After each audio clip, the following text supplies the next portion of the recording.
সবাইকে স্বাগতম। আজকের এপিসোডে আমরা একটি গাণিতিক সমস্যার সমাধান করব। এখানে দেয়া আছে x টু দি পাওয়ার a by x to পাওয়ার b টু দি পাওয়ার a plus b into x to পাওয়ার b by x to পাওয়ার c টু দি পাওয়ার b plus c into x to পাওয়ার c by x to পাওয়ার a to পাওয়ার c plus a equal to what.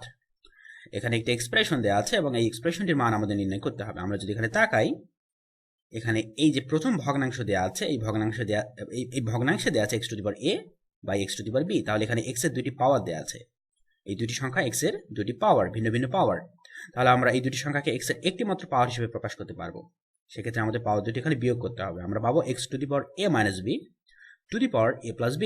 অনুরূপভাবে আমরা দ্বিতীয় ভগ্নাংশটিকে x টু দি পাওয়ার b মাইনাস c আকারে লিখতে পারবো। আমরা পাবো x টু দি পাওয়ার b minus c to পাওয়ার b প্লাস c। অনুরূপভাবে তৃতীয় ভগ্নাংশটিকে আমরা x টু দি পাওয়ার c মাইনাস a আকারে লিখতে পারবো। তাহলে আমরা পাচ্ছি x টু দি পাওয়ার c minus a to পাওয়ার c প্লাস a। কারেক্ট?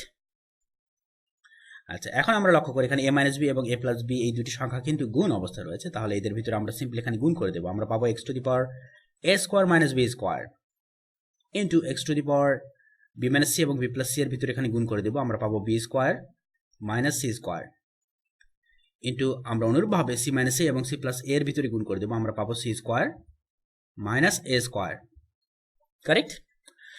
এখন লক্ষ্য করা যাক, এখানে কিন্তু x এর তিনটি সংখ্যা দেওয়া আছে এবং তিনটি সংখ্যায় কিন্তু x এর ভিন্ন ভিন্ন পাওয়ার। তাহলে আমরা এই তিনটি সংখ্যাকে x এর একটি মাত্র পাওয়ার হিসেবে প্রকাশ করতে পারবো। সেক্ষেত্রে কি হবে? এখানে পাওয়ার তিনটি যোগ হবে। আমরা পাচ্ছি x টু দি পাওয়ার a square minus b square plus b square minus c square plus c square minus a square. Correct? Equal to আমরা বলতে পারবো x টু দি পাওয়ার, লক্ষ্য করা যায় এখানে প্লাস a স্কোয়ার এবং মাইনাস a স্কোয়ার কেটে যাচ্ছে, minus b square plus b square কেটে যাচ্ছে, minus c square plus c square কেটে যাচ্ছে। আমরা পাচ্ছি সিম্পলি 0।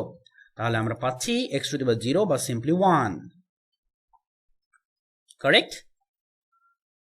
কারেক্ট। তাহলে আমরা দেখছি আমাদের প্রদত্ত যে এক্সপ্রেশন, সেই এক্সপ্রেশনের মান কিন্তু হচ্ছে 1। তাহলে এটাই হবে আমাদের অ্যান্সার।